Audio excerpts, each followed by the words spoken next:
actually prototype something later if we come up from the point of view of school teachers. So we can only show their journey and show the pain points on the journey, but we cannot have this tangible kit as an outcome. Or maybe I'm getting this wrong. Yeah, just a thought here. I think it's positing that the outcome is intended based on the vote. So it may not, when you go through the process, that may change, but at least what this is meant to do is anchor in terms of an outcome that was voted on by the team, or at least that was seen as like a desirable outcome. So like most things with this, it's not set in stone, but as you kind of work through it, the target that we're going to be focusing on after we figure out the categories, that's going to center most of our activities going forward. So we're not going to actually create the kit. We may actually create part of the experience that leads to the kit. And that'll become a little bit more apparent as we kind of get into the map itself. So hang tight. It's coming. Wouldn't necessarily want you to try to create a design thinking kit in 24 hours. That would be interesting, but probably a little too taxing. Hold my beer. Yes. I sense that that challenge nature of looking at this.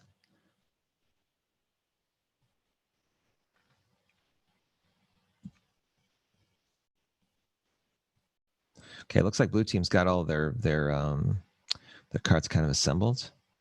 The exception, I think this one needs a name over here. This one I'm going to highlight in blue. That one just says group name, but I think it needs some sort of definition. And this one doesn't have one. Bring that out. Bring this over. Let's see, on the gold team side, they're getting close. Yep. I think we just need a category for this one right there, so that those 3 cards are underneath there. But what does those constitute?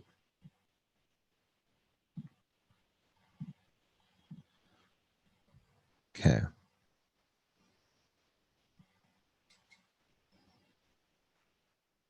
Once those categories get realized, then I'll go ahead and start another voting session.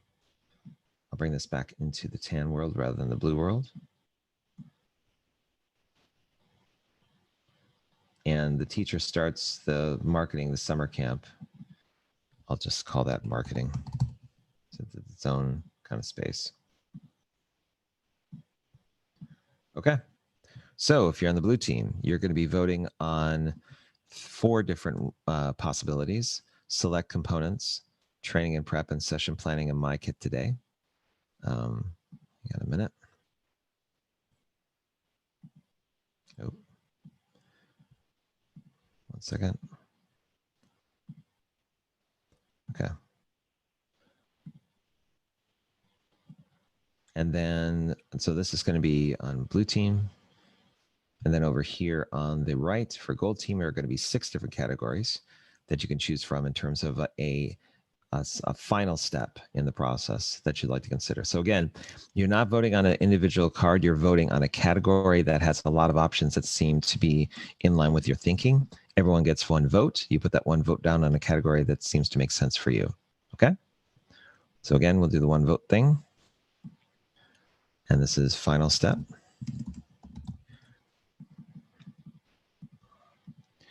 So on the gold team, you vote on the right-hand side on 6 categories. If you're on the blue team, we're voting on 4 categories, but just vote on the tan cards themselves, not any on the gray cards.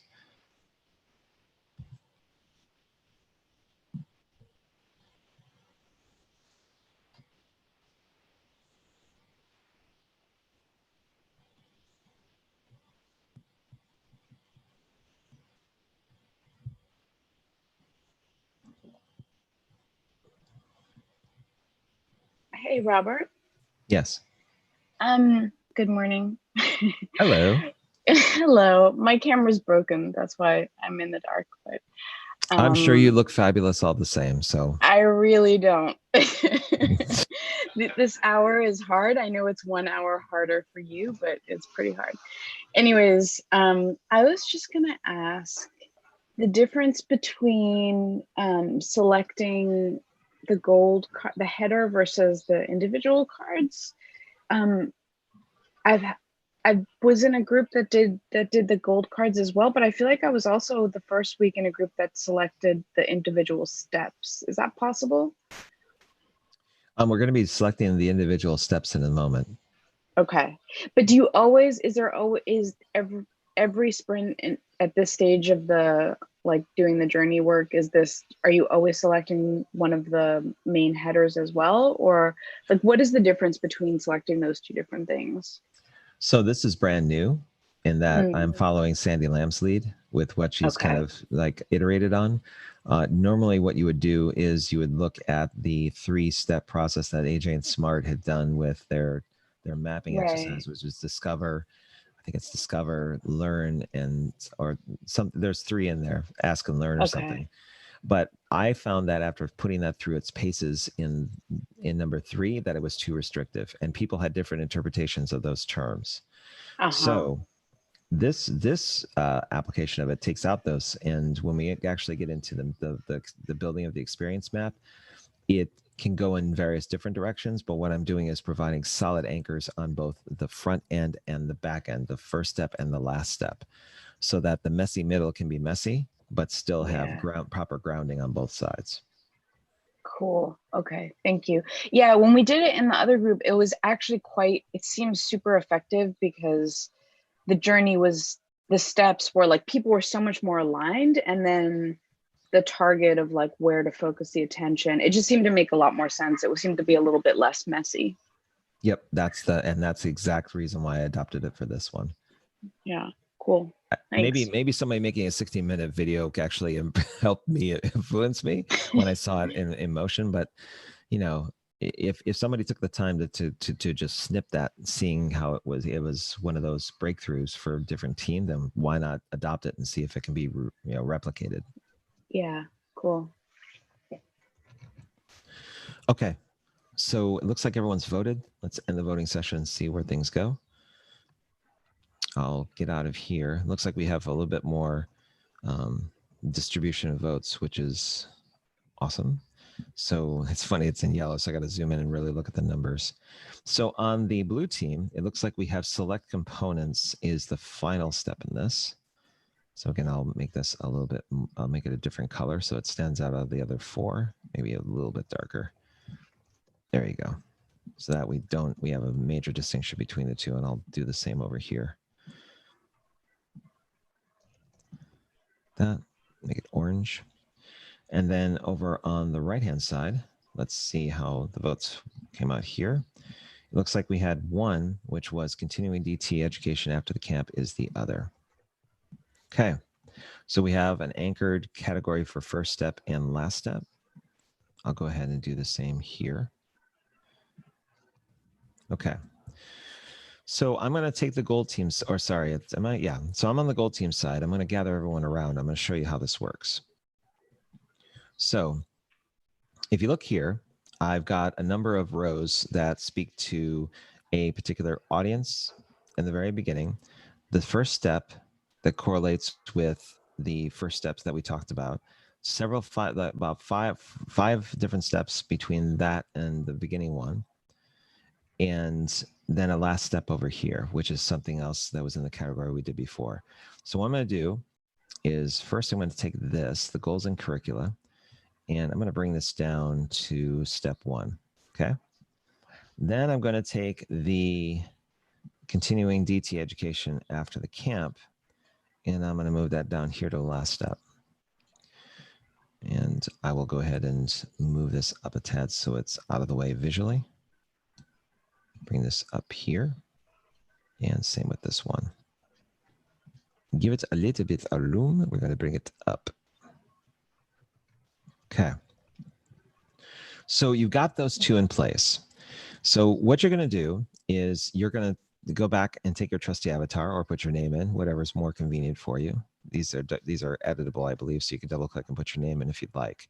Or if you're like Americo and you really like Eminem, you can go and find Eminem on the previous board and put that there. Or a cat. It's totally up to you. I don't want to force you either way. But since we're all starting with the same audience and we're all starting with the same outcome, this is where we kind of put in our own flavor. So we're going to start with one of these goals and curricula. You choose which one you want to do, which step that you think would be the proper first step. So if you're in Disneyland, you probably think, hey, I want to define activities for every day, right? For school teachers as a beginning point for this idea and the outcome that we're after. You can start with that and then basically write the steps out and then choose an outcome that you want to see happen in this last step that would lead to kind of this outcome over here. All right. Now you can work backwards too.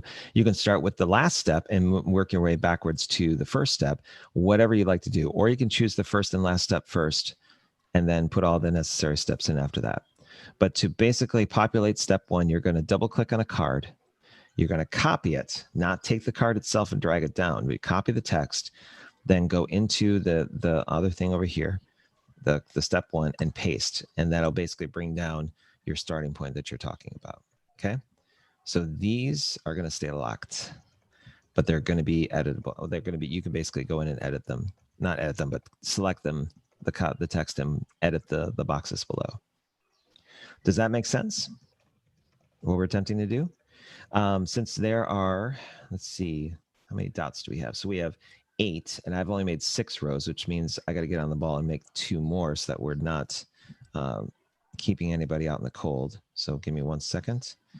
I'm going to take this bottom row and I'm going to duplicate it down below twice over. Or maybe I have to duplicate it because Muriel doesn't want to play nice. Okay. And I'll duplicate this one so that we have all rows represented. So there's 8 rows for 8 individuals. If you are on the gold team, go ahead and get started. I'll move over to the blue team and set everything up for them over here.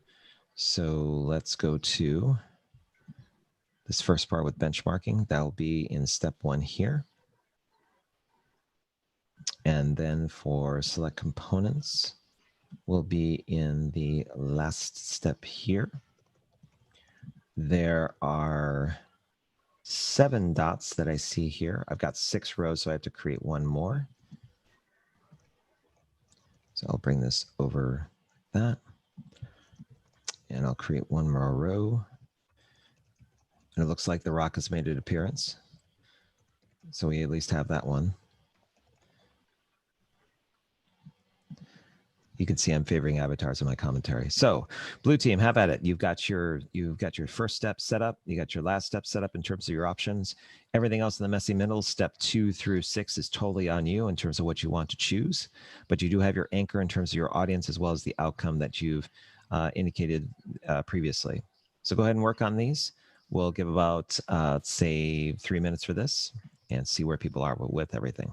If you have questions or concerns, just go ahead and put those in chat, or you can come off mic and speak directly.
Looks like people still need some time. I'm going to put 2 more minutes on the clock. Actually, I'll make it 3 minutes.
What I'll do is I'll kind of bake in our 10-minute break now, so that if you've completed your row, in terms of like your inputs and where you think things should go in terms of your steps. Go ahead and between now and 8 o'clock, we'll take a 10-minute break. So when you wrap up and you get everything done, go ahead and step away if you need to go to the bathroom or get something to drink or do something else. And then we'll start right at the top of the hour.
So like I said, if you're wrapping up, we're taking a break at the end. You can take a break after you get done. We're going to meet straight up at the top of the hour at 8 o'clock.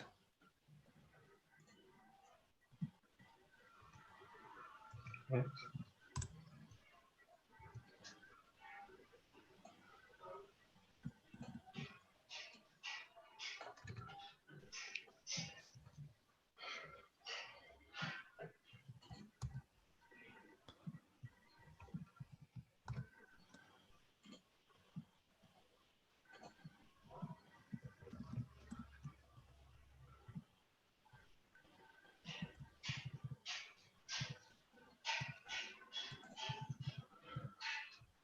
Thanks, Robert. No problem. I was about to do that. Just trying to help out, that's all. So I want to share some of my thoughts with you. I'm listening. I realized that I think someone already mentioned this, but this could be split in terms of the prototyping process and the let's say purpose of our group, because I think the purpose will not be met by having this 1 week schedule or bootcamp, but our purpose will be reached when we will have like teachers opening or advocating our bootcamp at a more later stage, after you did an evaluation of your bootcamp and after you have made a retrospective, and the teachers are really advocating the solution. So there is that experience or the purpose, and there is the prototyping design, the prototyping itself. I think I don't know how you if you have this in mind, or if you have, let's say, if you have something defined for the prototyping stage, because we always have the book and we can. I think the prototyping is almost deductible from the book, the prototyping stage. The purpose and more customer journey oriented, it's not. It's what really requires some creativity and team collaboration. So I'm not exactly sure of what I did. I focused more on on the prototyping design. Let's say I will define goals, define a team, detailed planning activities, bookmark. Well, I did mostly the prototyping design and not exactly focusing on my purpose, because our endpoint is not exactly related with my purpose, but with the mean to achieve the purpose. I don't know if I'm making clear. It's interesting to see how it's interpreted, especially with the original intent that you had set out to do, how it actually plays out in terms of execution.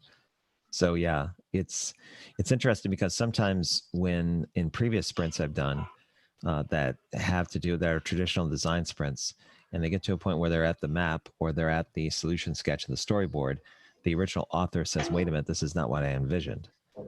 But when their idea or outlook or vision becomes consumed and interpreted by other people, it's that whole drawing experiment that you do in science where the first person in the room draws a fish, and then 20 drawings later, after that drawing gets passed from person to person and tries to redraw the fish, it ends up being like a big blob, or it looks like it's like something that evolution took hold and did something different with it. So I always find it really interesting that it's really, really hard to stay with the original concept when you start thinking about the details and the edge cases and just the inherent complexity of the problem. That's really hard for any team that's going through this process or design thinking to anchor themselves to the original idea, even if you put it in front of them, like this has been doing every single step of the way. Yeah.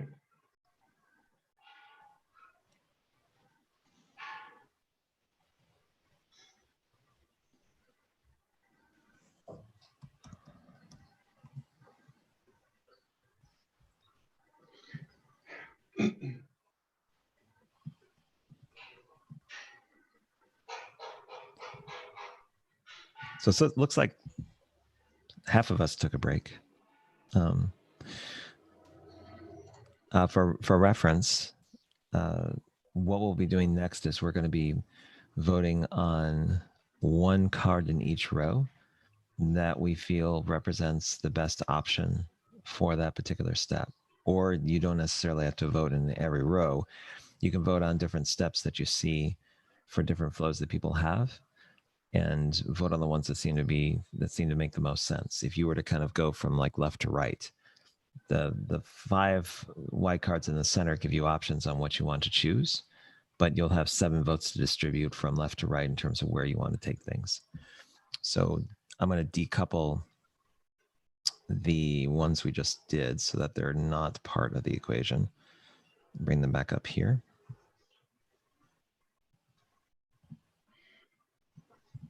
I'll keep the idea with the card itself.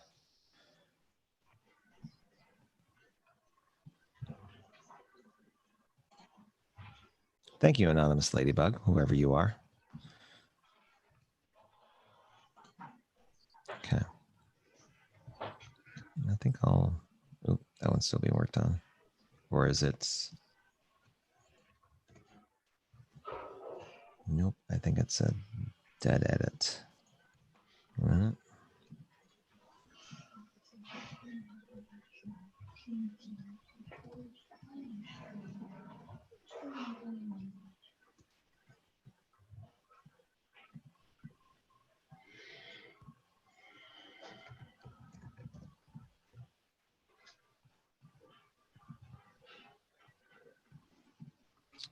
Okay. And I'll do one more thing. This down here.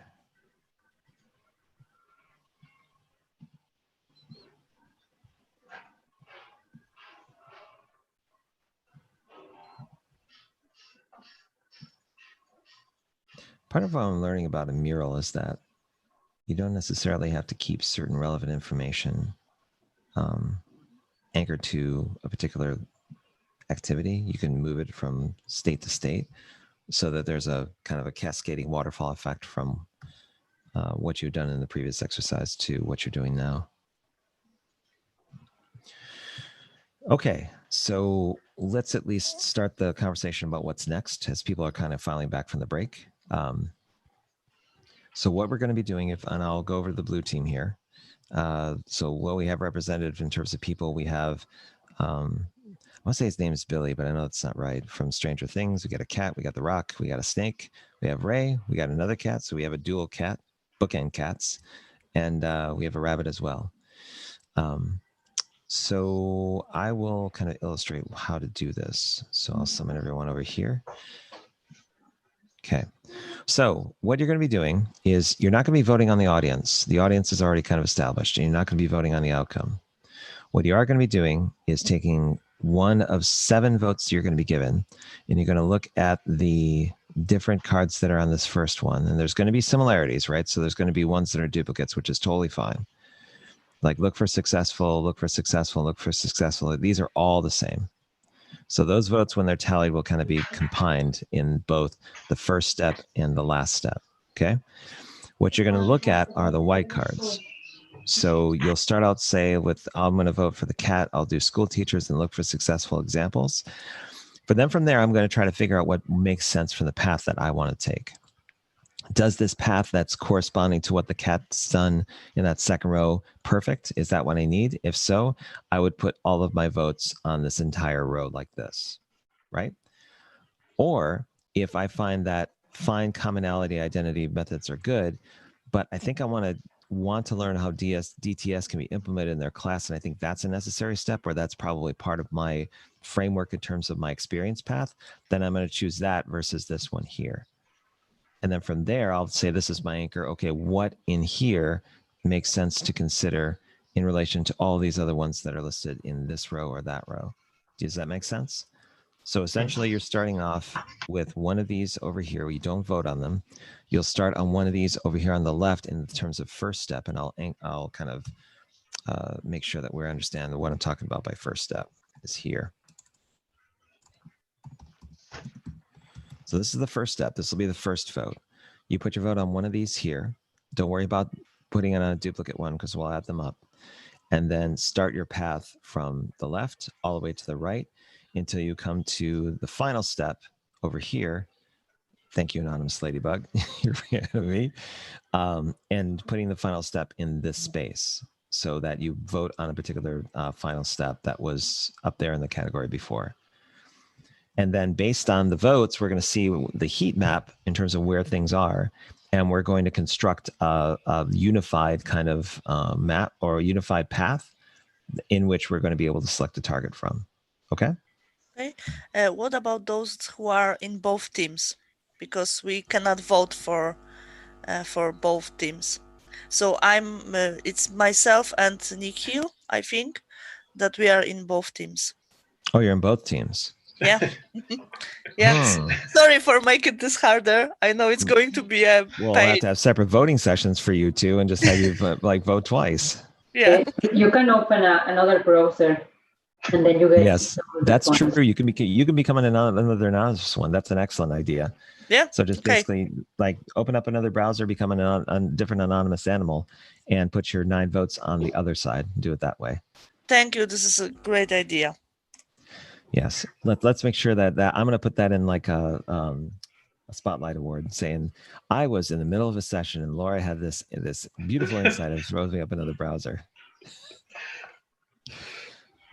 All right. So we're talking 7 votes. You get to pick one card corresponding from left to right. Don't vote on the audience column. Don't vote on the outcome column. But the 7 votes should be cascading for your team on any of those cards in between. Got it?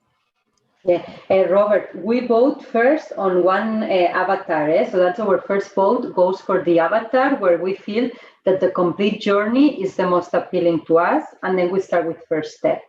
No, I would not vote on the avatar. If you want to vote on a complete journey, then just put your votes across the board in that row. Because the problem maybe is that there may be a lot of votes on a particular avatar, but the path speaks to a different experience. So if you have that conflict, then you open the door for a lot of perspective and discussion that will eat up a lot of time. Not that it's bad, just it'll be counterintuitive. So good thought. You could shortcut it by just voting on the avatar and saying that path is the one you want to take. I'm just choosing to be a little bit messy and do a peanut butter and jelly sandwich with my hands rather than a butter knife. So let's give it a shot. So 7 votes. Just concentrate on your side. If you are one of those lucky few that have worked on both of them, open up another browser and you'll have 14 votes to work with, 7 on one side, 7 on the other. Okay? So we are voting on experience path.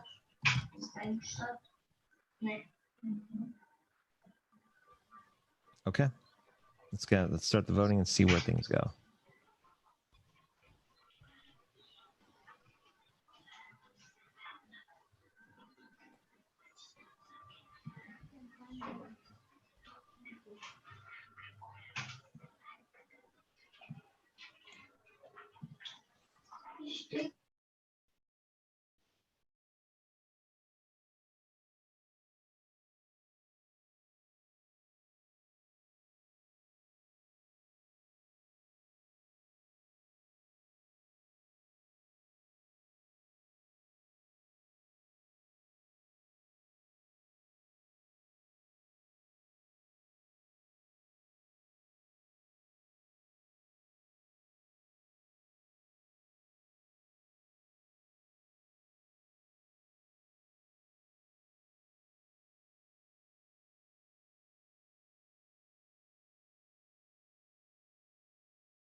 Robert, so I actually got logged off from the screen which I was using for voting on the blue side. Now, like, do I log in back through the link? Will the voting still work, or should I just like not vote? You should be able to, well, if you were logged out and you log back in, it'll just it'll make you another anonymous animal. I don't think your votes from previous will count, but you can just reapply them where that makes sense to do so.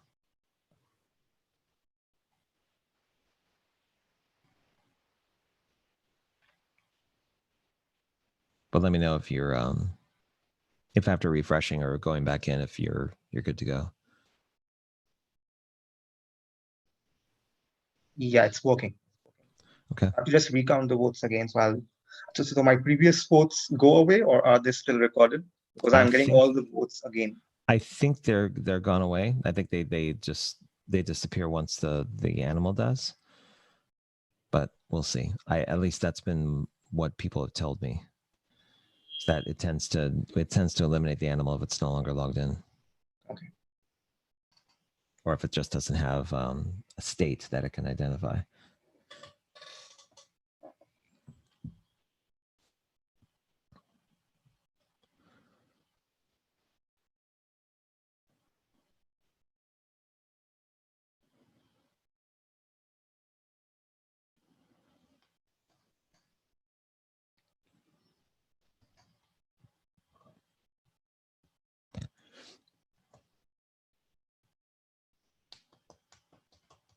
Robert, if you find two cards within the same column, can you choose those as two separate steps?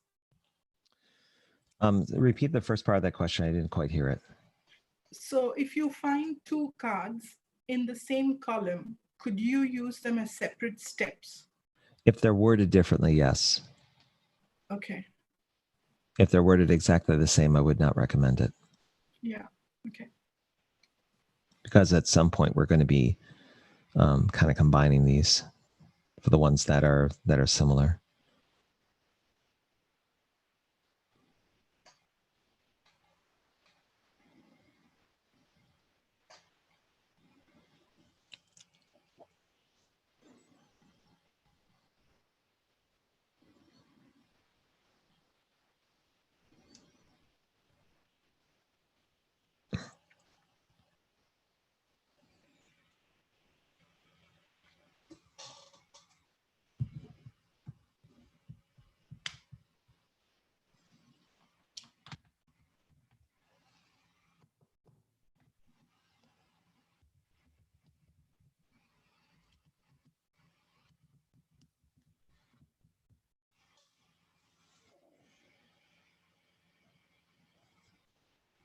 Getting close to finishing. Well, at least that's what it looks like from the votes.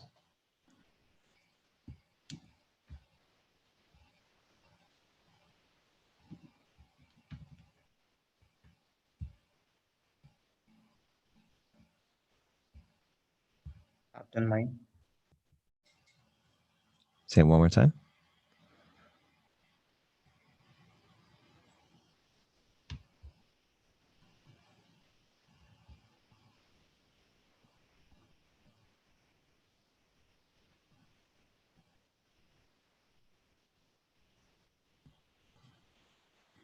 Okay. I think everyone's voted who's going to vote.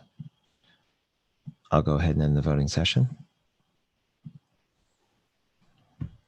So let's take a look at this from a heat map perspective. So I'm going to start over on the blue side.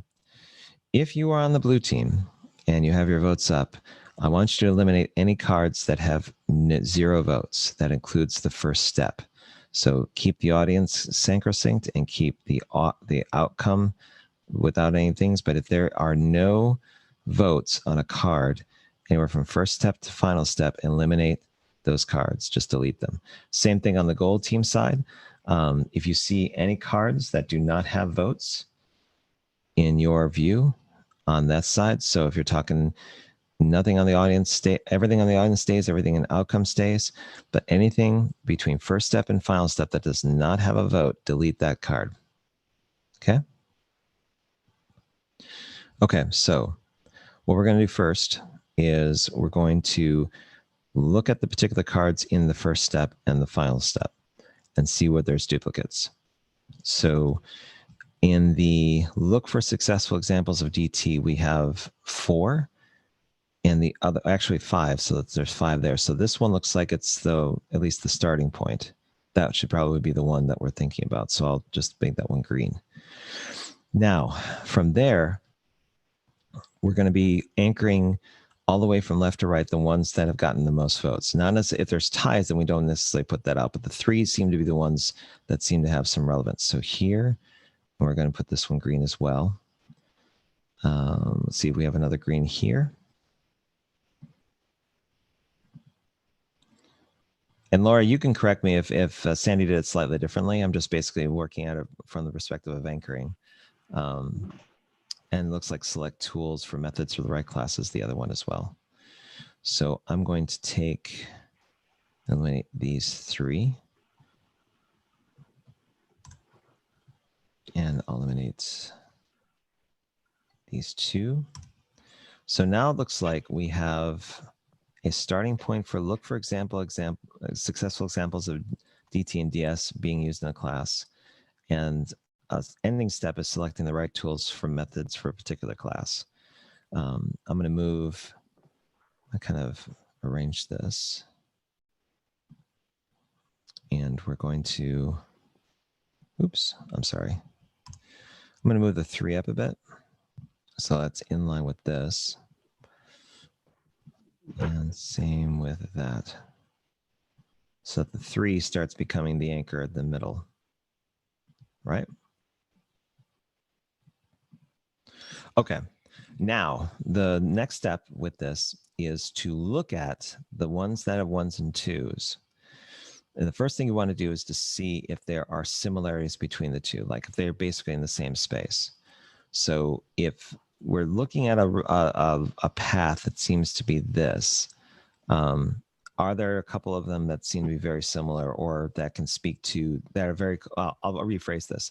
Look at the gold ones or the green ones and see if there's particular cards that are very familiar, very similar to how it's being worded here. So you're looking for something that, if you were to look over here on steps, I think it's 5, you're looking at something that seems to kind of align with this kind of, yeah. So that one's similar. So you want to kind of, once you do find a duplicate, kind of pair them together like this, so there's no gap in between, and do that the same with the rest of the white cards and see if there's similarities in terms of them being one and the same, or being in the same space. On the other side over here, let's see. So we have define skills kids need to learn as being the dominant one. I'm going to eliminate the next 2 over here. Actually, no, wait a minute. We have, it's still, it looks like this is still top of mind, even though this one kind of adds up to 3. We'll take that one out and bring that over, or just basically take it all together. This one's on this side is a little bit more clear cut. I think it's just a matter of organizing the green cards. We have enough steps here. So thank you, whoever basically kind of arranged these. And all I'm really doing is just kind of putting them in these steps so that the greens are here. If they're in the kind of in the same space, then I'm kind of giving them rooms that they're kind of one on top of one another. So the middle, there are 3 with 2. Shall we also select them and put them green? So it would be those 3. Say it one more time. 3 that got same votes. Yeah, if they're very similar, yeah, then just kind of put them in the same space, and kind of put them in this row so that it's similar to what we were doing here, so that it would be something like this. Okay. And they're kind of fitted together like this. Now the order of the cards, because I think the marketing and the running of the camp could be before or after the other one. Let's see. And we need to read. We just start the booking process and then choose the location. So I think choose the location might come here. Okay. Yeah. So And yeah, marketing. and Laura, in the other one, did you also take the 1s and 2s and kind of move them down below? Yeah, the 1s for sure below, the 2s, then we try to put then the 2s after. Yeah. Okay, so that will do the same. Well, do you suggest we eliminate the 1s altogether, or just basically move them out of the way? Down, yeah, let's move down. We didn't use them at the end. Yeah, the 2s, okay. We try to put them in the green. Okay, so I'll move the 1s out of the way then. Bring them down below. Okay. I'll move over to the blue team and do the same. Actually, I should zoom out a little bit. Figure out where my 1s are. Where are my peeps at? There you go. Put the 1s down here. The 2s I'll bring closer to the green and see if they make sense to put them anywhere. I would probably only put them there if they made sense to do so. So we'll bring these 2s down here too. And for the 2s themselves, let's keep them white, so that at least we know that they're vote-wise, when we take the voting off, that they're in a different class than the other ones. Not that I'm suggesting we do any kind of class warfare with digital cards. We're just basically making a visual distinction. Okay. So let me go over to this side. Same thing, we'll take the 1s out on the blue team. So we'll take these 3, bring them down here. Same with the 1 on this side. Yep. bring it down over. And then the twos, I think the philosophy that I'm hearing is that if it makes sense to kind of put them in a particular spot in this path, then you can find a place for them.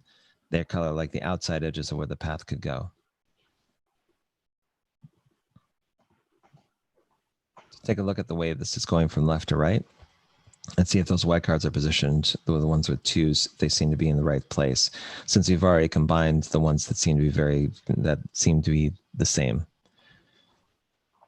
And on this side over here with the twos, should any of these be combined over here? And I'll bring everybody over to what I'm doing. So where some of these, we combine them over on the blue team, if they're very similar. The threes and the fours kind of stand out, but are some of these so familiar? If they're if they belong in the same space, instead of putting a gap in between, you want to kind of merge the cards like this. Yeah, and then make them yellow so that you kind of know that they're in the same space. Oh, okay. And for example, here, evaluation, can we delete a card because at the end it says the same? Yes, if it's a duplicate, then you could probably eliminate the two and keep the three.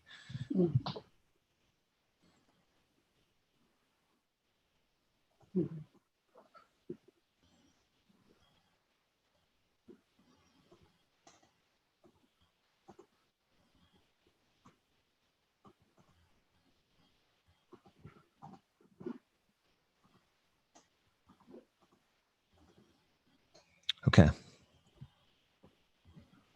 So I'm going to move my attention back over to the blue team over here.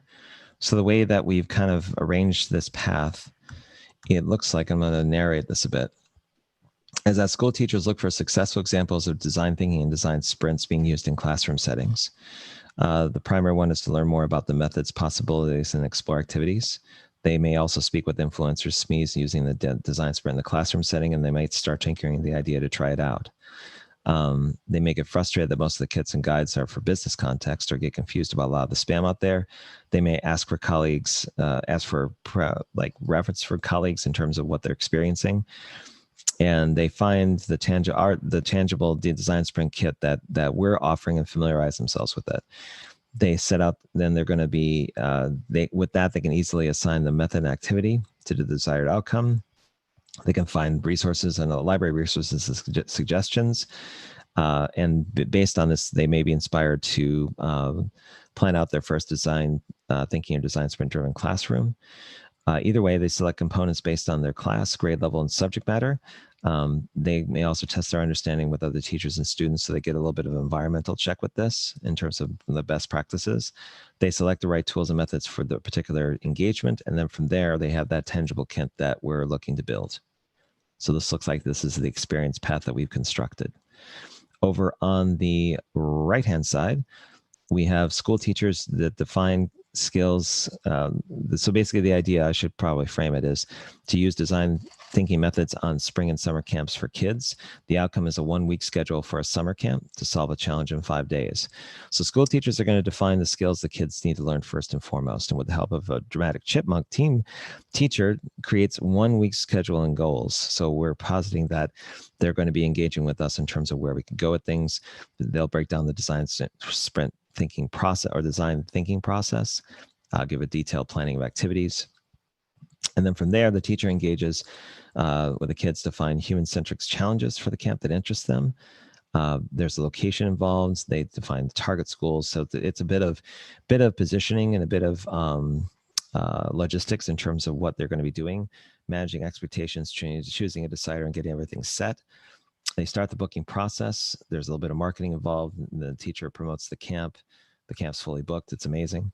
From there, there's the summer camp. There's the run the actual versus during a summer camp. They focus on fun and challenging things. So looks like there's a dry run that's involved. The teacher runs a fantastic first in many design sprint camps. It looks like there's also the idea that it could be a trial. You assign students to focus on a particular aspect. You evaluate the methods, process, and the outcomes based on what happens inside this process. You also get an evaluation by the people that have skin in the game and their perspective on what happened, what worked, and what didn't. And then finally, the teacher shares the resource of, I better take that vote off. They They share, so they shares the open source, they open source the schedule with other teachers, including also they basically socialize the learnings of what's happened through that week. And the outcome basically is a 1 week schedule for a summer camp. So this sounds like it's the experience path is proving the process or proving it with a group of kids and teachers to see what works, kind of getting some perspective from other people on their experience, and then setting that up for a framework for an actual execution of the idea. So that's at least my overview of both of them. What we're going to be doing first is we're going to start back on the blue team, and we're going to be picking a target. So this is going to be a target that we're going to be basically doing solution sketching off of, or that we're doing pretotyping off of, meaning that we're going to use that as the focal point for testing the market for desirability. Now, here's the overarching question with this is that the target may be different for both, but since we, at least initially, when we first voted, said we wanted to do pretotyping, I would probably have that philosophy in mind. So when you're looking at a target here in this experience path, what would you want to test the market with in relation to what's here? The way to basically communicate that is to take your mouse cursor, and anywhere on this path, I want you to kind of make a circle in terms of like the area that you think you would like to explore some pretotyping, meaning you would like to test the desirability of the idea in a tangible way with your market. You may not know how to exactly do that, but you're looking for value and opportunity in this experience path. So with your mouse button, if you are on the blue team, if your name is Alex or Manisha or Paulina or Siri or Nikhil or Gregory, I want you to take your mouse and somewhere on this experience path, I want you to kind of make a circle around where you think we should basically put our attention that would derive the most value and get the most kind of feedback from the audience that we're intending to serve. So go ahead and kind of like read through the path and see what makes sense. Looks like there's a couple of people that started off over here on when you're step 4 or 5. Looks like people are still kind of reading into it. We got a cow and a ram kind of in circular motion. The pig's making up their mind. The seahorse and the penguin aren't moving much. The ladybug's thinking about things. But it looks like we're kind of, at least for the people that are outspoken, it looks like we're centering right around here for a target. Right around here. And I'll make it in the back so we kind of know it's there. Now, we're also going to consider a supporting target. So if this is the main place that we're thinking about going with this, and I'll move this up to the front so it's a little bit more known. If we're thinking of a supporting target that would correspond to this main target, like where we're going to be putting our focus, is there someplace on the map where you would want to consider a secondary consideration that speaks to what we're doing here? So again, it's the same thing. If you see something on this experience path that would be secondary to the main target that you made, go ahead and put your mouse cursor over that and circle it. And then you'll be able to kind of communicate where you think we should kind of put our efforts or referential efforts for this. So so the cow's down here circling. There's 3 or 4 arrows over here on the left. Seahorse is kind of thinking there. I think the supporting target seems to be kind of focusing somewhere over here, right around this. That basically speaks to where the main target is. So let's bring that up to the front. Okay. So we have a main target right around here, and we have a supporting target over here on the left. So that's a good, at least, starting point for the blue team. Then we're going to go over to the good team. We have the path that we went through before. Same deal. I want you to take a look at the path and figure out, based on what people want to do with the pretotype, where you think that we can test for desirability and to basically put something out in the market. What would make sense to do, given where the path is and where it makes sense? So what should be the main target that we should kind of focus on? So we have we have a bunch of people over here. We have the penguin kind of circling over here, but it looks like people are centering right around this part here, right around there. Right? Bring that forward. Let's group it, but excuse me, bring it forward. That was not a COVID cough. That was a lack of sleep cough.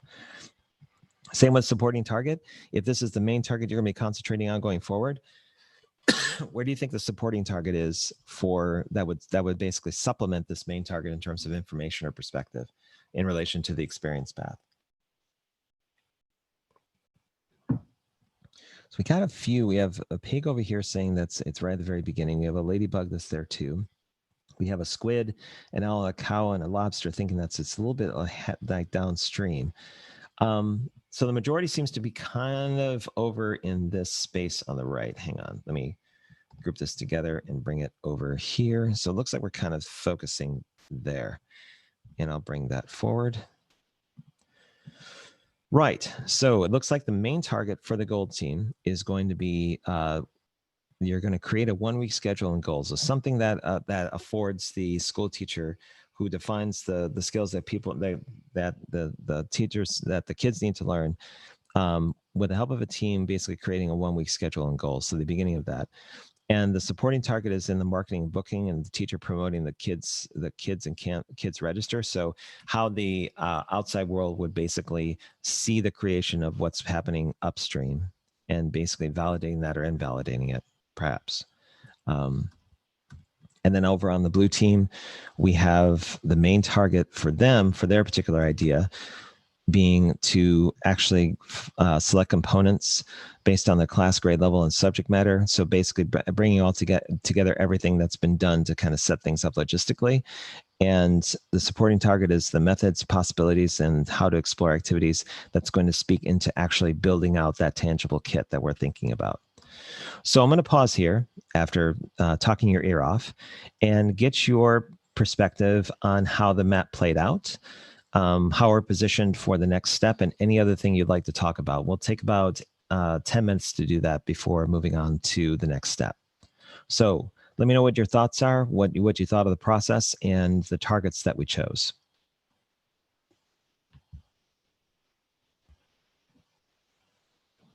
And if need be, I'll call in people, because I'd like to know. I think I want to start with you, Laura, since you kind of guided me a little bit on the process. How do you think this played out versus what you had experienced before? Was it very similar? Yeah, so the beginning was very similar, like that everybody could choose the first step and the final step from the clusters. And now in the map, the main difference versus the last time is that last time we chose one path, like the target path. This is why I asked the avatar, and then we also could vote on the individual. So we vote on the main, and then we were trying to see where the individuals would fit into the main. So like how it complemented. However, I need to say that how we did it also today worked very well. What I struggled when voting, it was because I was voting and it was not directly a sequence. So there were things that I liked, but it was not immediately the next sequence. So I did some tricks. So maybe in one column, I voted twice, and there was one column where I didn't vote any, because for me, that was the ideal sequence. And then now here, I think it played, we did it very fast and worked very nice with combining and then shuffling around and taking out the ones. And the color was very helpful. So to start with the green, based on that, put the other things. So yeah, I felt same comfortable as the time with Sandy. So yeah, other approach, but it worked. And then regarding main and supporting target, I had in mind the pretotype. So what would be interesting when we pretotype. So that's how I made also my choice. And yeah, also looking forward to how we do it now. Would it have mattered? Well, so since you've experienced both, did you find that the idea that you could select one path and then add to it was a bit easier cognitively, since this was a bit messier, or did you have a preference either way, having experienced both of them? The good thing, what I liked on the path, is that the rest of the points, I didn't have to think sequentially. That was the only confusion that I had. It's because I just could give one point that it should be a sequence. And sometimes it was not a sequence, because in one journey, the marketing was in step 3. And then I really like a step 4, which was, I don't know, engage with the kids to define challenges, right? So that was the only thing.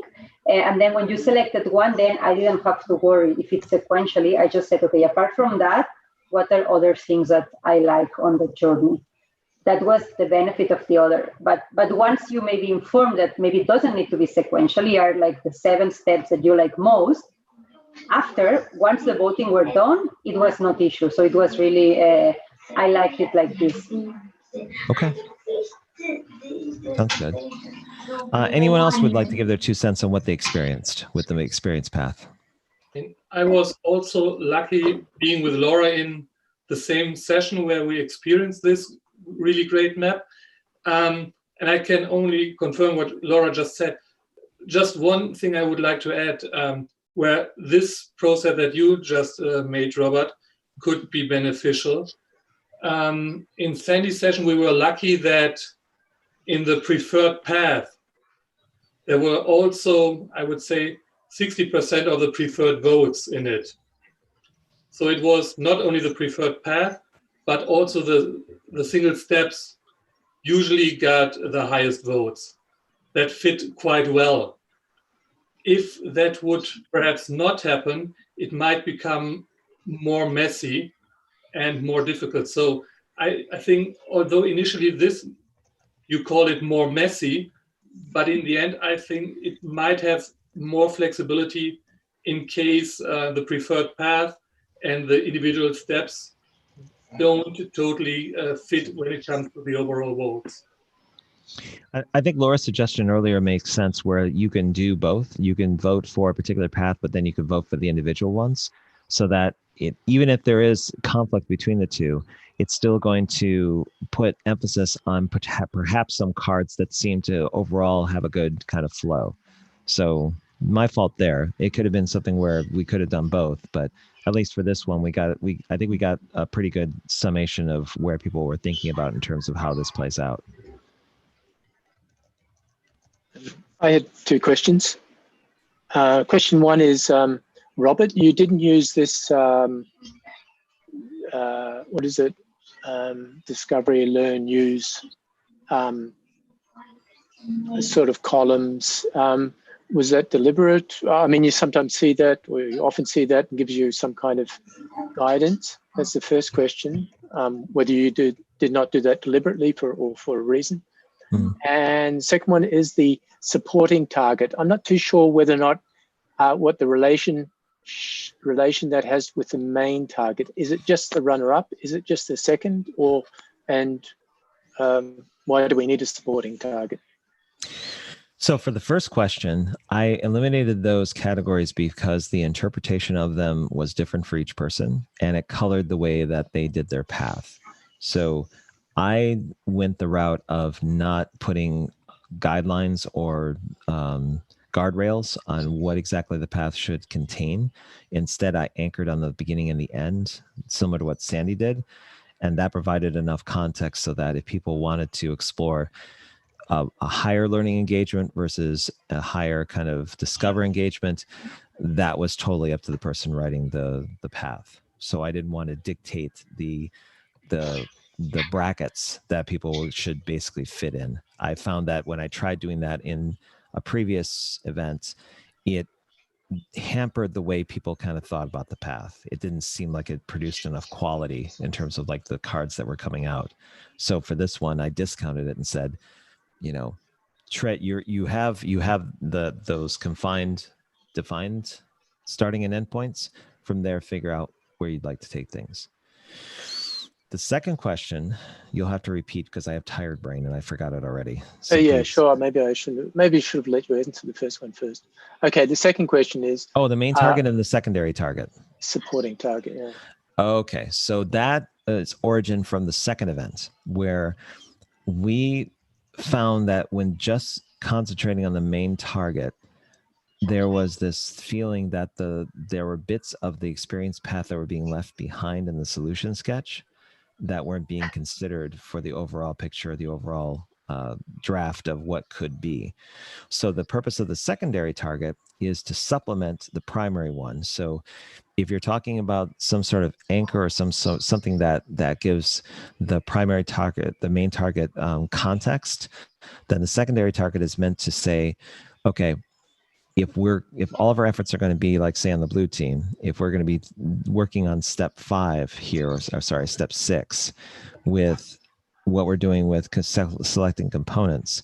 Those components are going to have an origin point, and the origin point seems to be on the supporting target, where we're going to be having them learn about the methods, the possibilities, the activities, and other things that will inform how they go about selecting their main target. So that should come out in the solution sketch at some point. So the target is being like a point of focus in how you build out that solution, or what you're going to be doing for like an experience for the audience you're intending to serve. Does that make sense? Okay. There's basically an implicit relationship between the two, where if your main target is what you're going to be concentrating your efforts on in terms of creation. I can jump in and share my thoughts on this process. I was also fortunate enough to be a part of the all-star team that put this together the first time around.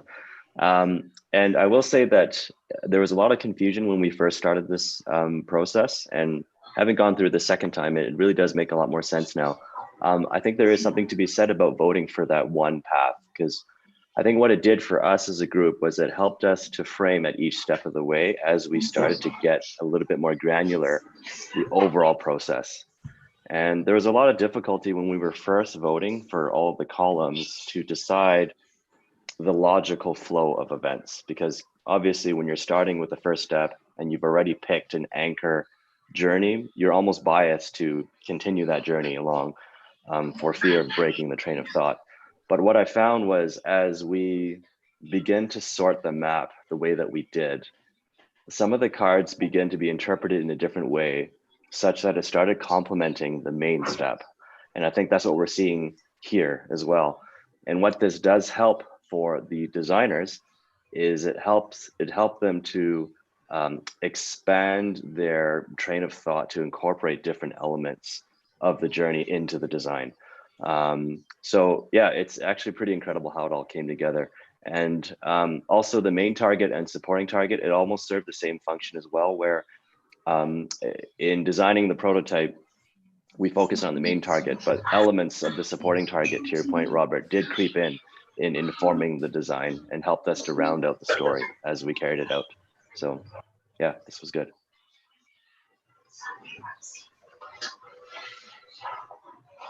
Anyone else? I have a quick thought. I actually did this activity for customer experience journey in the previous sprint, and there we voted by column. So all that Laura will mention, right, and Marcus mentioned.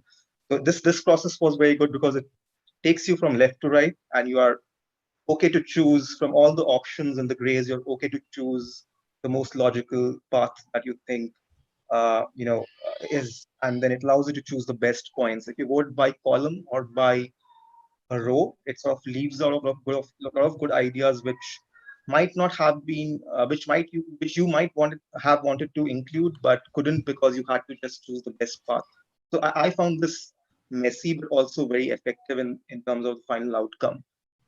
Sort of going from left to right and choosing the best possible path in a cumulative cumulative voting process. So I really like this whole process of either going through customer journey or any experience journey.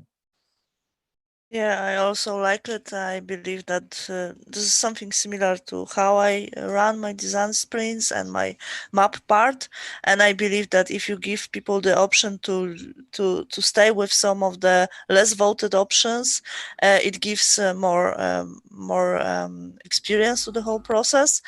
And we are not left with something that was most voted, but large part of the group is not okay with this. So this way we have more options and we have better experience. I really like it. I also think that it allows for more flexibility as well. So kind of just my 5 cents. I do agree with Laura about that. Sometimes it can impose their continuity and logic issues, but overall it does allow to kind of to get a better version of each step from the various options.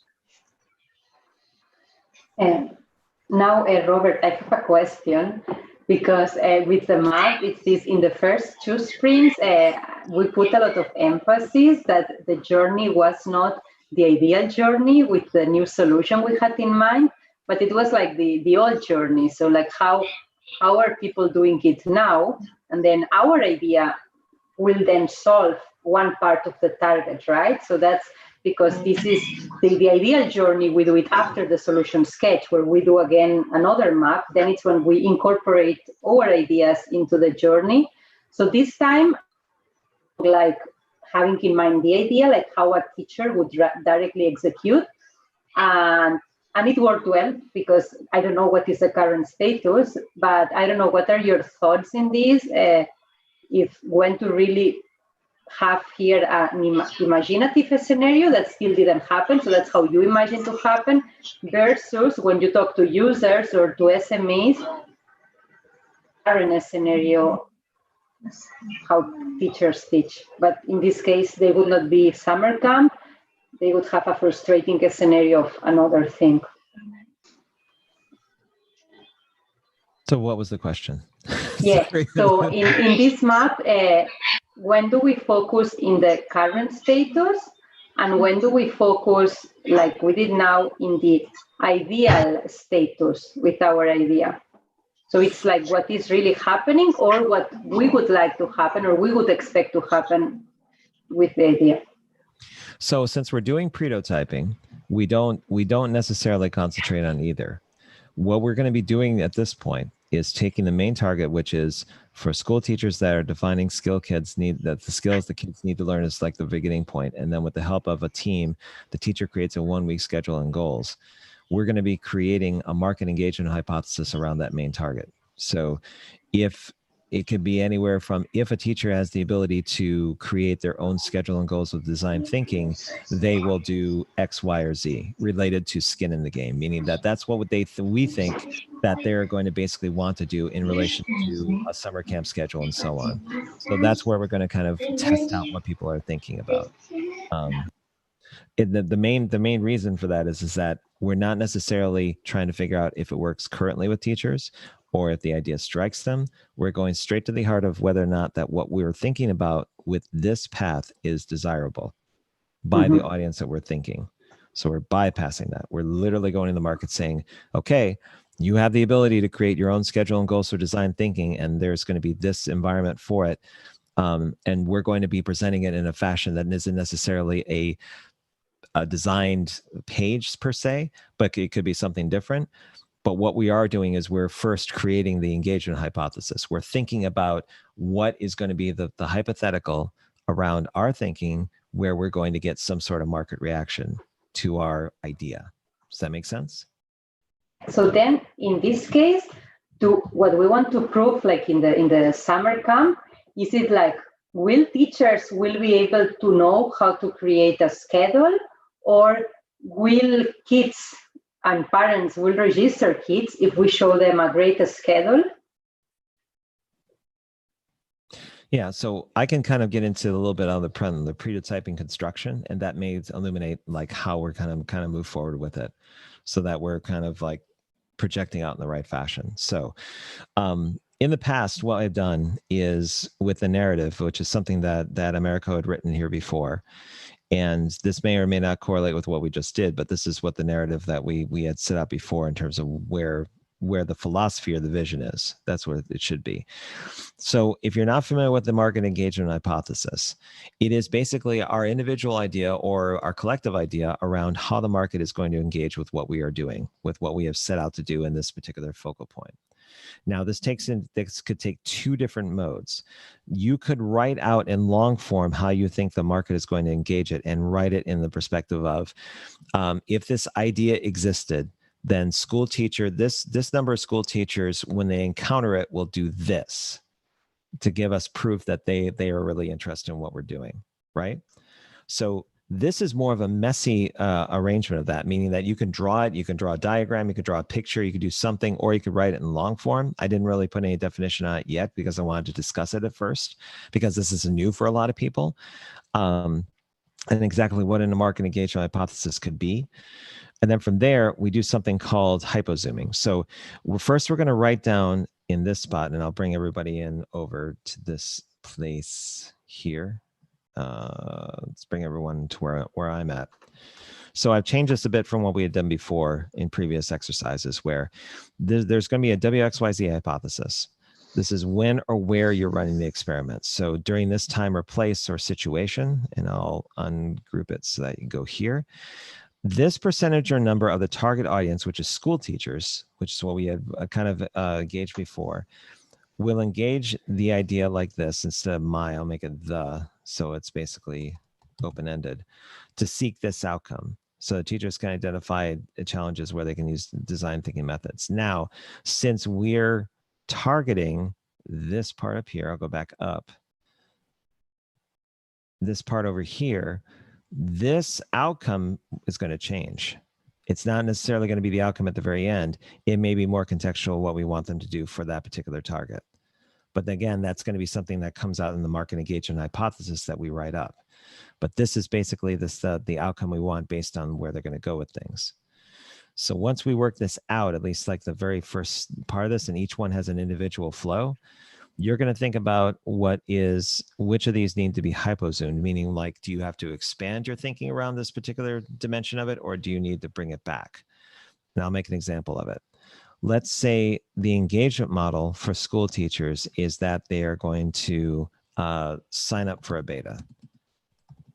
So that's basically meaning sign up for a beta with their personal email address as a way of kind of engaging. What would be something that would be a larger engagement versus a smaller engagement? That's something that gets worked out either during experimentation, or you can try kind of doing that even in advance.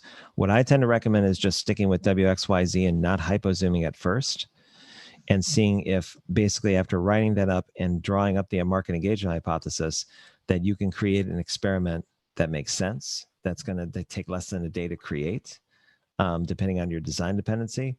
And then based on that experiment, you can go back and hypozoom on those results. Like if you get no market engagement, then you got to switch it up a bit. Or if you get some and they tell you why, then you go, okay, well, W next look good, but Y seems like we're not exactly, school teachers are not responding to this, but school assistants are. People have a little bit more time. This whole thing is meant to basically take the experiments you do and iterate on where exactly this is. So a good analogy would be, is that if you're in a dark room and you can't see a thing, and somewhere in that room is a very delicious peanut butter and jelly sandwich, there are crumbs everywhere on the floor that you're trying to feel out for, right? You don't know where the furniture is. You don't know where the obstacles are, but you're eventually trying to find that thing that would warrant you to kind of put more time and effort into it. But it starts first with how you think you're going to engage the market. From there, you kind of put it into a bracketed form in terms of how it's structured. Now, the reason why I'm doing it at the end of this hour is because this entire thing is a huge discussion trap, because this is foreign to most people. It doesn't have the same kind of rigor as the prototype does, where you're basically making a solution sketch. Everyone's putting their heat map against it. You straw poll vote on what you like, and then you create a storyboard to basically get opinions from. This does something similar in that you create a market engagement hypothesis that may be a solution sketch, or maybe it could be a process. It just depends on what you're thinking about. But essentially, this is a discussion on how you think the market's going to engage based on that target that's right there, up there. So this is more of a discussion that expands upon these two targets with this, and then basically having a conversation on how this gets constructed. How this moves on from here is twofold. One is that you can take over time to have a little bit of discussion on where this works, or if you need to leave right at the top of the hour, I can leave detailed instructions as well as a supplemental video explaining how this is constructed in the measure of the market engagement hypothesis. So it can go either way. Or if after getting this brief explanation, you're like, whoa, this is way too much, you can fall back as a group on kind of doing this if you want. I'm not going to hold you to either one. But if you want to experiment with the pretotype process, you can. So this will be a discussion for the teams themselves, so the people that are in the gold team as well as the blue team. If you have a preference, you still want to go forward with pretotyping, then it's on my person to basically explain how the stepped process works. But I wanted to give you a preview first of what you're looking at before I went too far down the rabbit hole. So to have an overview of pretotyping, it's creating a market engagement hypothesis, which is very similar to a solution sketch, only you're not necessarily doing an interface. You're not necessarily doing a graphical interface and sketching out the components of it. You may be actually drawing a diagram of how you see this audience doing this action, doing this, but writing it in long form, doing whatever format you like. And based on that, you can get that heat map feedback if you like as a team, or after seeing what other people have done, you can either individually choose your own or choose as a group, and then go down to brass tacks around getting some metrics around these things. So in this time and place, this percentage or number, hypothetically, of this audience will engage it and have this type of outcome. When you have that hypothesis, then you go into building the pretotype based on one of these or several of these particular ones that you think are feasible, given your skill set, your strengths, your access to the audience that we did in day one, and getting that perspective from them. So that's a lot to take in. Let me know what your initial thoughts are about this.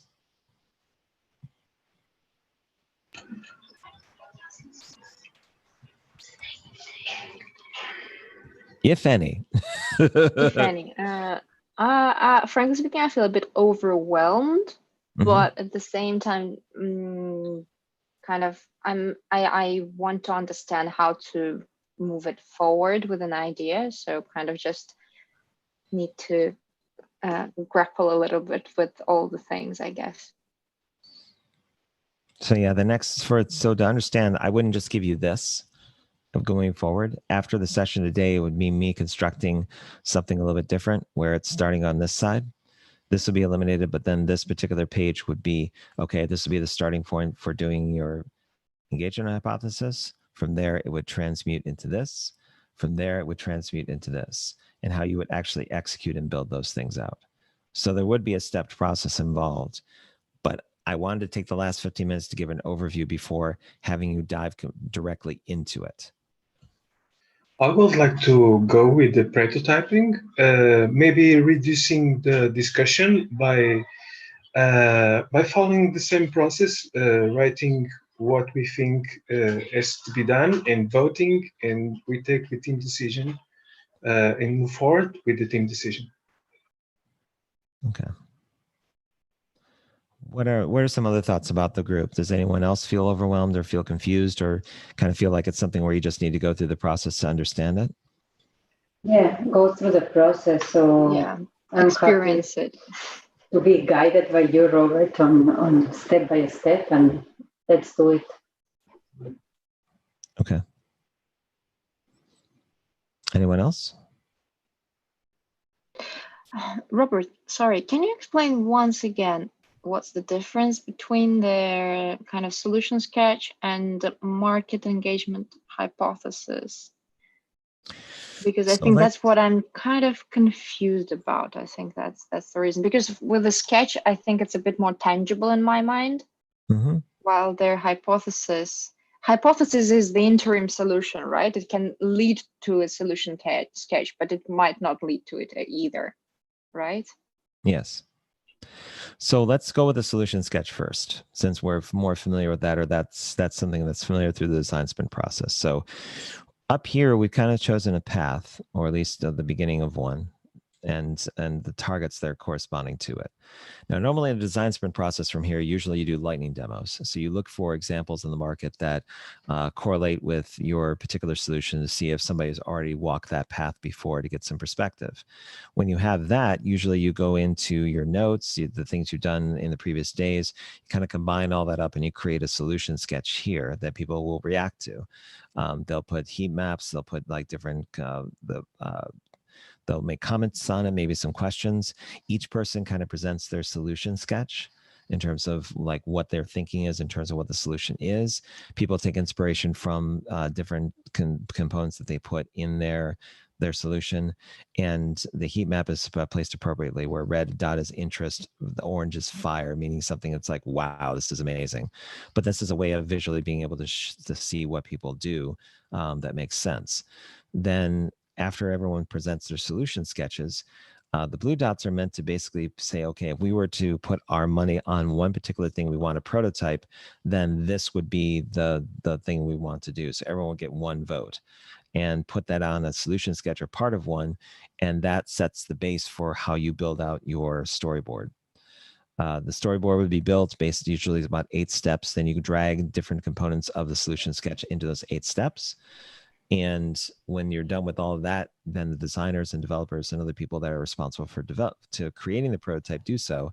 While you, for virtual design sprints, you can arrange for recorded interviews with different people that kind of, hit your target market. And from there, you take your user results, you get an impression of what worked and what didn't from them, and you're usually done. Unless there's a dedicated team that wants to take it forward and start doing some lean product startup or something else to see if it actually makes sense to put in the market, right? So the difference between that process and what we're doing with this is that it doesn't require this creation process of creating an interface or doing anything of that nature. What you are essentially doing first is saying, based on what we've kind of constructed here as a path and the target that we've kind of identified here, I have an idea around how the market is going to engage with this, or how I think that the school teachers are going to engage with this, but I want to test it to see if I'm going to get a reaction first. I don't necessarily need to make it graphical. It doesn't necessarily mean design. It could be an ad. It could be like a paper. It could be an article. But what you're essentially driving towards is desirability, first and foremost. That precedes any work you would do in a solution sketch. It would basically validate that what you had been doing so far makes sense to the audience that you're intending to serve. So really, it's seeing if the rubber hits the road, if it has any relevance for this at all, so that you can shortcut any additional effort you make as a team towards the solution, and to figure out if you were hitting the right mark in the first place. So your creation process on this side of the fence is going to be, okay, you could create a drawing or a diagram or basically a paragraph that essentially says, if we, and I'll construct it in the gist of the team here. So I'm going to go here. So to review, our ideas is that we're going to use design thinking methods on spring and summer camps for kids. And the end goal, or what we're thinking about creating, is a 1-week schedule for a summer camp to solve a challenge in 5 days.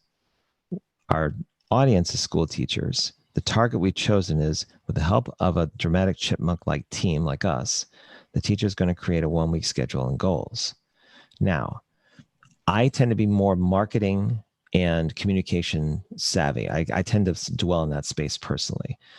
Design for me, I know people that can do it much better than I can.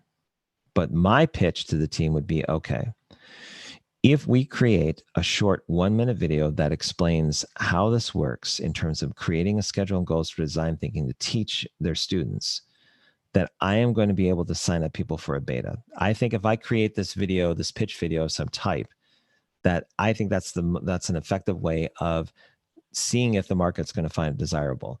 YouTube has a pretty good system for pre-roll ads if I want to purchase one, even if it's just for 10 impressions, or if I just put it on the Dallas Design Sprints YouTube channel, I have an audience there.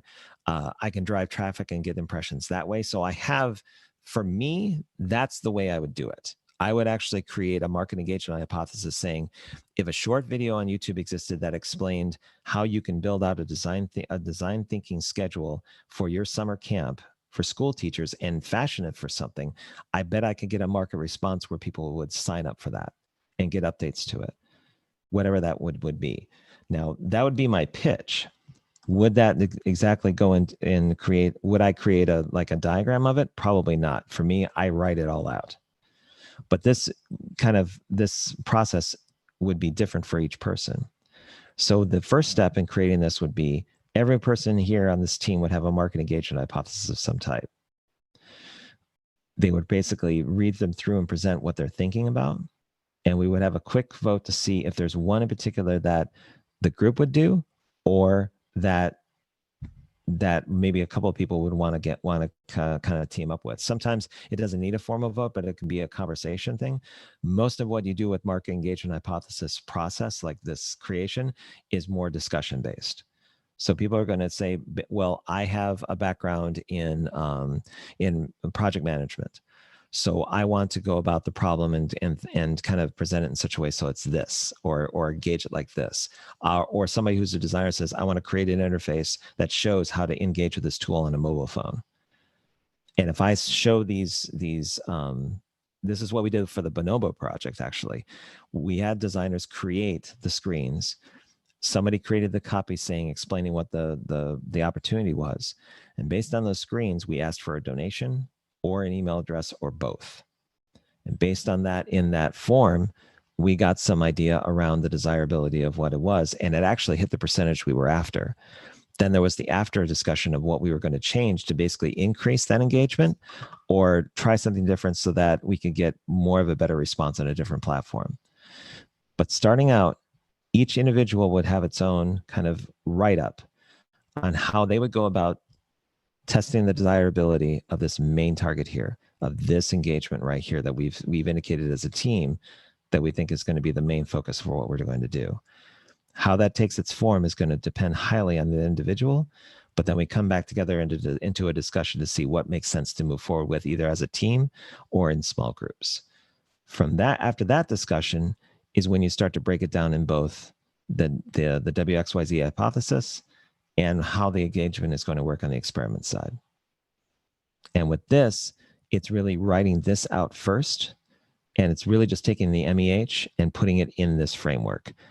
During this time and place, this number of the audience is going to engage the idea and have this outcome. And to create this, we're going to, in the example I had before, I'm going to use YouTube.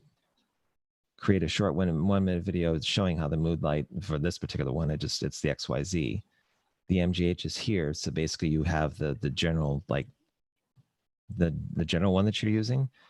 And then you basically figure out how it went or didn't go. Did it work? Did it not work? Kind of worked. You put the results in, what actually happened, how you would change it for next time, how you would modify it. And then it just goes from there. For the purposes of this, though, we usually just run one experiment. That's all we have time for. But it gives you a taste into how to do it. And this entire process of creating these examples, I made one video about it, but I'm probably going to make a more detailed one also to kind of get into things. Thank you. That brings way more clarity. Thanks a lot. Okay. It's going to feel foreign because most people on this call have never done it before. That's totally natural to feel that way. But my intent is to give you a runway to go, okay, instead of looking at it like a giant bowl of spaghetti, I'm actually going to give you a plate so that spaghetti will be a much flatter, so that you can actually consume it in a much more piecemeal way.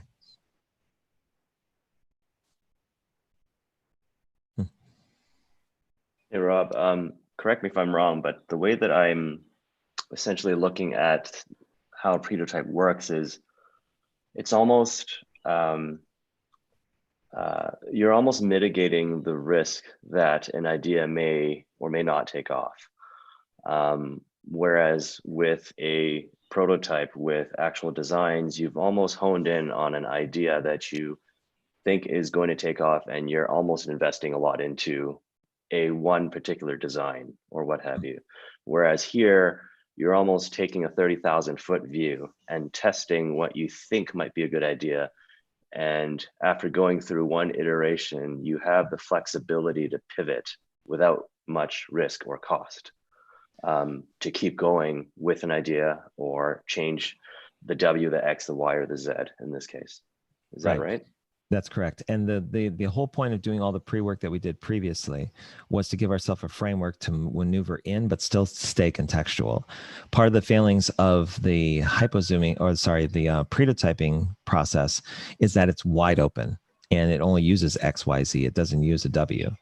So my attempt with this dash process is to give it context and to give some sort of rigor around the idea and the framework and the experience before you get into actually trying to do a pretotype, so that you have a more of that contextual relevance.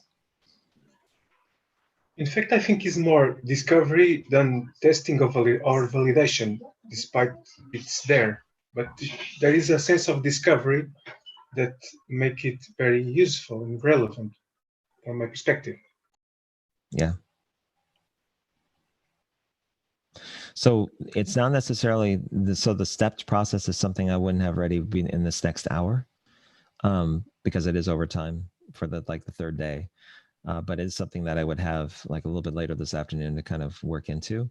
Between now and then, I can give an example of how to do a market engagement hypothesis, of how to draw one up, and kind of, so I can give 3 different flavors of it, so that you can basically see how to basically create it in a way that makes sense to you. If that would help the group, and kind of go from there. Right? Sounds good. Sounds good. Okay. So I'm going to take three different versions. The first one is long form. So this is going to be just written up, similar to what you did with the narrative over here. I'll bring the narrative over here as an example.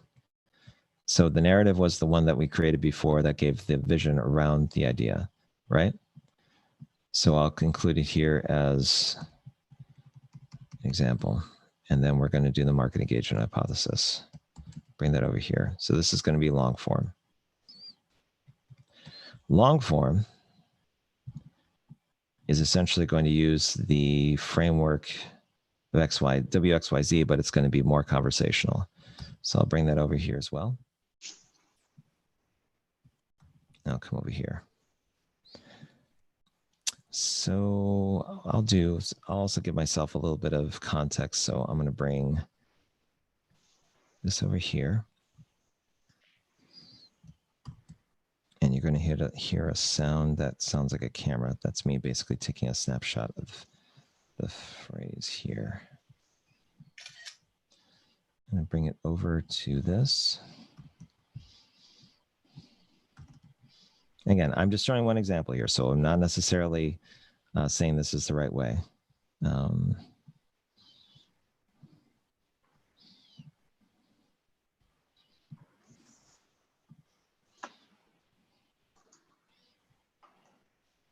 Okay.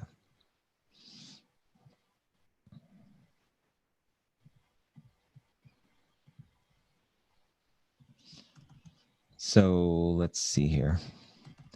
If I'm looking at the main target and the supporting target, it looks like I'm looking at creating when we schedule and goals, marketing and booking, teachers promote the camps and register.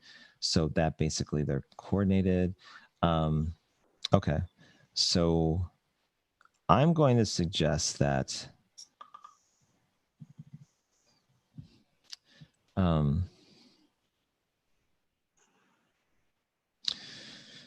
I'm not going to go the when first, but say like if there's a video showing the creation, showing the process for creating a design thinking summer camp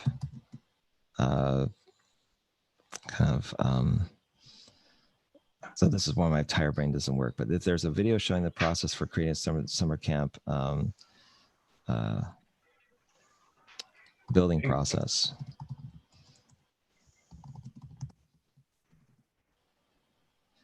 Hang on, let me back up a little bit.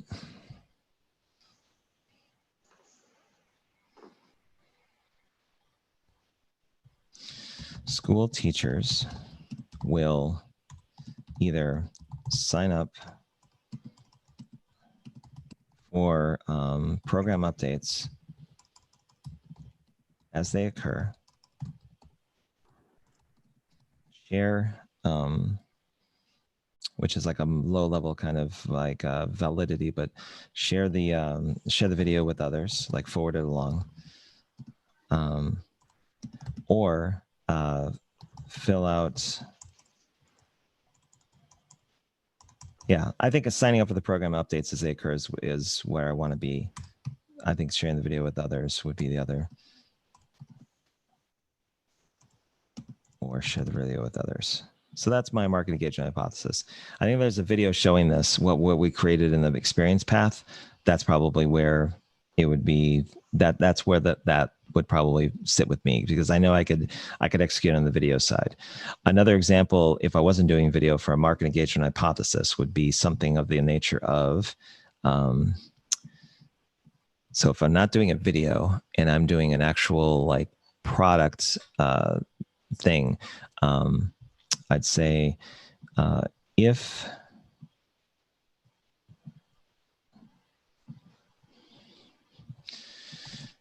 I created a pitch deck that showed different build screens of a summer design thinking.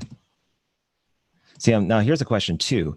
Is this summer camp thing virtual, or is it real? Like, is it in person? That's another thing that wasn't really clarified for so if I make this virtual, I'll say, well, let's say it's a virtual design thinking summer camp.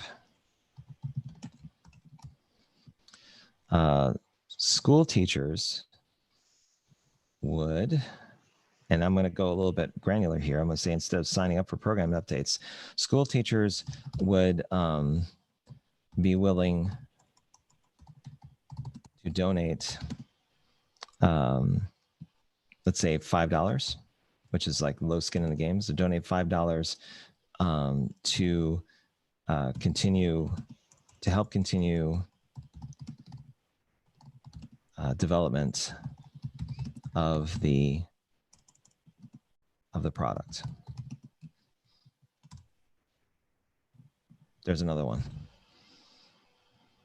So this is like very messy. It's not, it's somewhat granular, but it's not. I can even get a little bit more like atmospheric.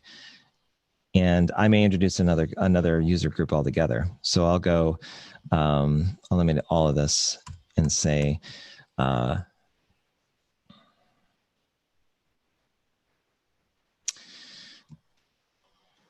parents and teachers, school teachers, are always considering their options during summer camp, or during when summer arrives. Both want to engage students and I'm just going to write a story to help educate them. So don't take too great of this. I'm kind of doing on the top of my head, and help educate them, help with their continual education. Okay. If there was a free summer camp construction guide or kit, let's say the kit, there's a free summer camp construction kit that helped school teachers build a design thinking course. Their administrators would, or let's say they would,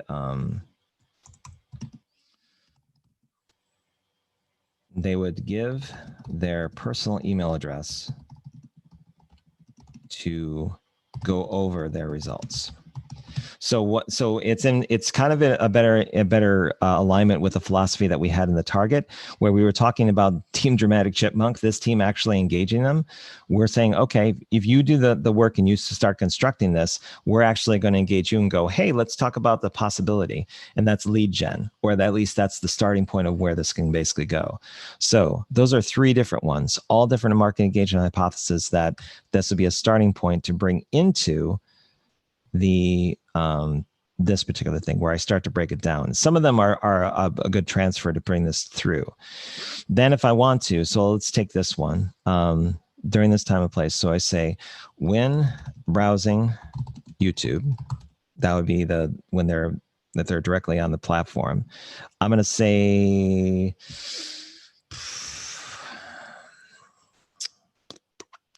see at least 5 people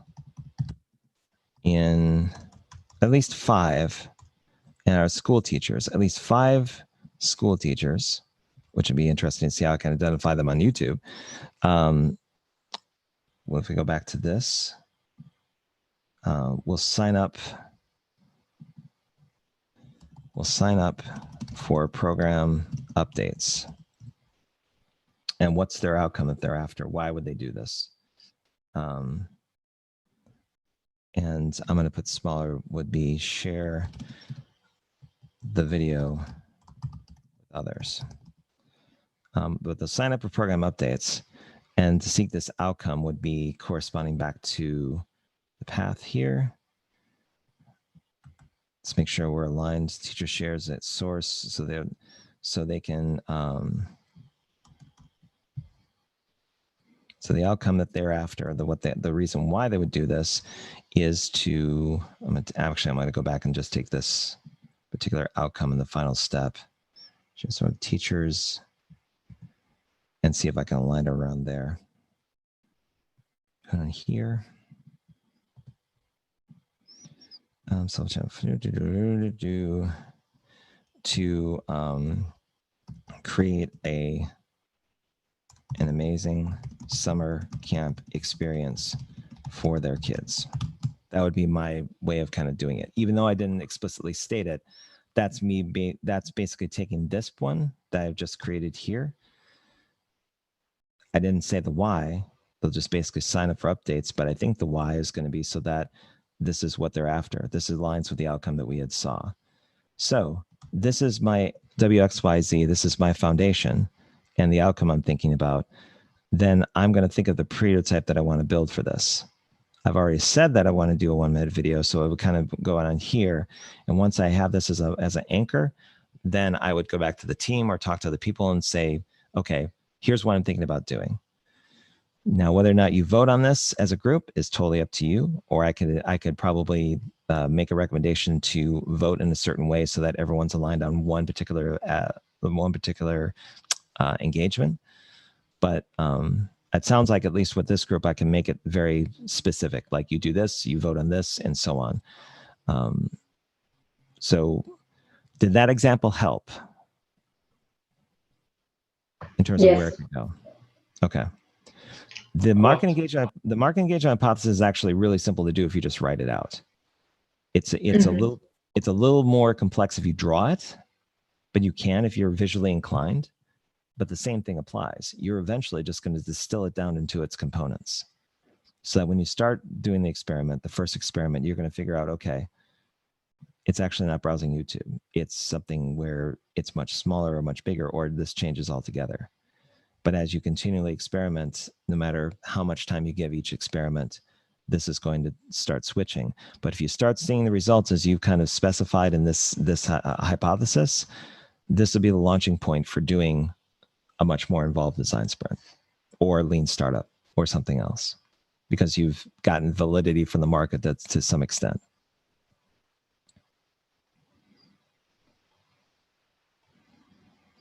Okay. So it sounds like the action item for me is basically to create a stepped process for both teams, both blue and gold, to kind of move forward on doing pretotyping. I could probably have that done, what is it, like 9:30 right now? I could probably have it done by 3 today, because I think my afternoon's pretty free, and then basically put that into this, this day 3 that's here, kind of wipe this out and put this as a more stepped process. I'll create a Loom video that corresponds with it that walks you through each step.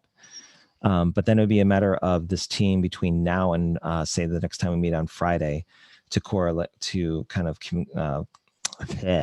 to collaborate and coordinate in the same space. How and when you do that, I can suggest WhatsApp if you want to go that route, or you can just use the Slack channel or create a new Slack channel for a different team. Just call it gold and blue, so that your efforts are just concentrating and you're not kind of, crossing the streams. I think I'll do that just so we're staying on Slack. And we have to put another dynamic into it. Okay. Okay, Robert, then if we are the team summer camp, the next steps could be, so is that then our final hypothesis that we can then start building, or you want us to redo market engagement, or for the sake of trying it out, we test with this one? So I think, I mean, this is just off the top of my head because I want to take a little bit of time to think about it because I had my own thought before, but I think what I would recommend is that you use the MEH, the market engagement hypothesis, as your starting point to see if everyone wants to do one thing or several things. Okay. So that'll all depend on the nature of the team, like who's a designer, who's got time, who feels like they feel confident enough to go forward. It may be, since everyone's new to this, that everyone just centers on one and makes that representative of which way you want to go. And then that way your XYZ is very linear, and it's just basically, okay, it's a reflection of that. And then your experiment could be something that we have an ongoing dialogue on for the rest of the day, today and on Thursday, so that I'm not suddenly going away after giving you instruction and taking my nap in the other room. I can actually like talk to you about what you're thinking about and experiencing, whether that means getting on a Zoom call or talking about it. That's my role as a facilitator, is to kind of be there for that. Okay, cool. And regarding the Slack channel, do we create it, or I didn't, or you will create the subgroups, or we're writing the big group? I'll go and create the subgroups for you both. So it'll be, since this one is Gold Team, I'll just include everything that's here, all the people that are up this one for this idea, and the Blue Team will be the one that has the other one. So it'll be literally, I can call it Dramatic Blue and Dramatic Gold, and kind of go there and just add people in. And then each team will have the same instructions for both. And then what we can do is I can have an open calendar, so that if this team wants to meet at a certain time, you just have to basically use Calendly and put, well, I want to meet Robert at 4 a.m, or whatever it's convenient for all of you, and go over some of the, just to validate some things. I can leave that open. The only time I will not have available probably is from 11 to 1 because of the engagement with Alberto Savoia on Thursday. But I would be open anytime between now and then. Okay. So you're not totally like off the reservation. You feel like you're kind of going down a path that makes sense. But then we can use the Alberto Savoia also webinar to ask him questions if before that we decide that we want to test, so we can always ask him how he would improve it, or what does he think, or to ask him tips.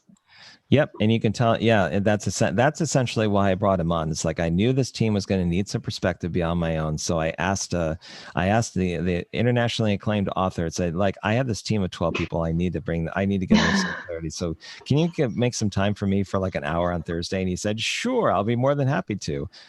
No. I've been having a run-going conversation with him, but it is timely though. You can just go, yes, Robert is saying that we should do this. Is this right? They'll be like, oh no. What do you think about using YouTube? Yeah. Okay, so I have some work to do to kind of get everything set up. If anyone needs to go, they're more than welcome to do so. If you want to hang out, I'll be here for another half an hour taking Q&A if you need to walk through anything. But I make it available for y'all if you want to. Thanks, Robert. Thanks, everyone. Thank you very much, guys, for today. I'll probably go. I go as well. Yeah. Bye-bye. See you soon. Bye-bye. Good day, everybody. Bye-bye. Bye, Robert. Okay. Bye. Bye, everyone. Enjoy. Bye, guys.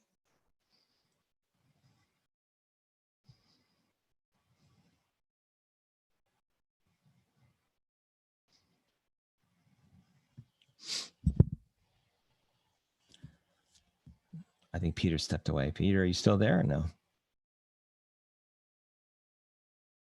For those of you who are watching on YouTube, thank you very much for tuning in. I think you would stay tuned for the dramatic conclusion on day 5, which is Friday, and see how everything panned out. Will pretotyping work? Will it be a ball of confusion for everybody? Let's see. Anyway, thank thank you very much.